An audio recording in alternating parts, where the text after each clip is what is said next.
فن طب کے اولین مراکز۔ فن طب کے اولین مراکز سے مراد یہ ہے کہ جغرافیائی اعتبار سے فن طب کی ابتدا دنیا کے کن خطوں سے ہوئی۔ اس موضوع پر مورخین میں اختلافات ہیں۔ پہلا اختلاف اس بات پر ہے کہ بعض مورخین بغیر کسی شک و شبہ کے یونان کو فن طب کا اولین مرکز قرار دیتے ہیں۔ ان کی دلیل یہ ہے کہ یہاں طب بحیثیت فن کی مراد ہے اور طب کو توہمات سے علیحدہ کر کے علمی و عملی بنیادوں پر باقاعدہ ایک فن کا درجہ دینے والا عظیم یونانی فلسفی بقراط ہے، جس کی بنا پر وہ ابو الطب کے لقب سے مشہور ہوا۔ لیکن بعض مورخین کہتے ہیں کہ چونکہ جادو، سحر اور مختلف قسم کے دیگر عملیات بھی فنون میں شمار کیے جا سکتے ہیں، اسی لیے طب کی ابتدا بابل، مصر، ہندوستان اور چین جیسے قدیم ترین ممالک میں ہوئی۔ ان جگہوں پر عہد بقراطیہ سے سینکڑوں سال قبل مختلف اشکال میں طب کی ابتدا ہو چکی تھی۔ لوگ صحت و مرض کو پہچاننے لگے تھے۔ یہی حال یونان کا بھی تھا۔ بقراط سے قبل فن طب کی ابتدا مذہبی عقائد پر رکھی گئی تھی، جس کے موجد حضرت ادریس علیہ السلام اور اسقلیپیوس تھے۔ دوسرا اختلاف اس بات پر ہے کہ بعض طب خواہ کسی بھی طریقے سے شروع ہوا، وہ کون سی جگہ تھی کہ جہاں فن طب سب سے پہلے وجود میں آیا۔ محققین نے بابل، مصر، ہندوستان، چین اور یونان جیسے قدیم ترین ممالک اور ان کی تہذیب و تمدن کا جائزہ لیا تو معلوم ہوا کہ دنیا کا قدیم ترین طبی مرکز بابل ہو سکتا ہے۔ بابل کی تاریخ بتاتی ہے کہ پہلے یہ جنوب مغربی ایشیا میں واقع میسوپوٹامیہ کا حصہ تھا۔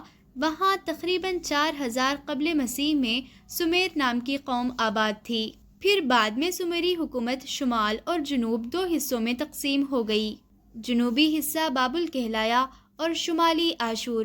قدیم خشتی تختیوں کے محققین کریمر اور مارٹی لیوی نے خشتی تختیوں کو اولین طبی دستاویز شمار کرتے ہوئے قدیم ترین طبی مرکز سے متعلق ایک رپورٹ 1952 بعد مسیح میں پیش کی، جس میں بابل کو طب کا اولین مرکز بتایا گیا ہے۔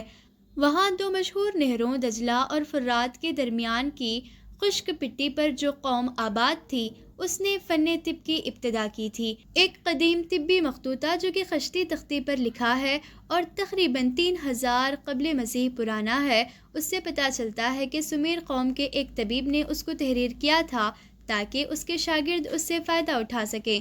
خلاصہ یہ کہ تحقیق کی روشنی میں بابل طب کا اولین مرکز ہو سکتا ہے، لیکن حقیقت یہ ہے کہ بابل، مصر، ہندوستان، چین اور یونان جیسے تمام قدیم ترین ممالک طب کے اولین مراکز میں شامل ہیں۔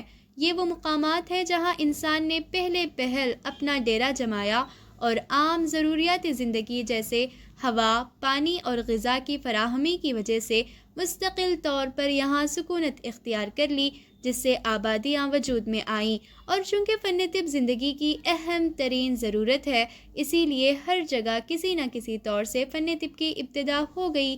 جس کی معلومات محفوظ رہ گئیں، اس کو تحقیقی نقطۂ نظر سے طب کا قدیم ترین مرکز مان لیا گیا، اور جس کی معلومات محفوظ نہ رہ سکی، وہ اس زمرے میں نہیں آیا۔ لیکن موجودہ وقت میں تاریخ طب پر جو تحقیقی مواد موجود ہے، اس کی روشنی میں واضح ہوتا ہے کہ فن طب کے اولین مراکز میں ایشیا کو یہ امتیاز حاصل ہے کہ خواہ وہ بابلی و آشوری طب ہو، چینی طب ہو یا ہندی طب ہو، یہ تمام مراکز ایشیا کی حدود میں ہی آتے ہیں۔ چنانچہ مجموعی اعتبار سے ایشیا کو طب کا اولین مرکز شمار کیا جا سکتا ہے، جس کی وجہ ایشیا کی بہترین آب و ہوا اور زرخیزی ہے، جس کے سبب اولاً انسان نے ایشیا کے مختلف مقامات پر اپنا ڈیرا جمایا اور انسانی تہذیب و تمدن پروان چڑھا، اور علم طب تہذیب کا ایک ضروری حصہ ہونے کی وجہ سے کسی نہ کسی صورت میں یہاں ظہور پذیر ہوا۔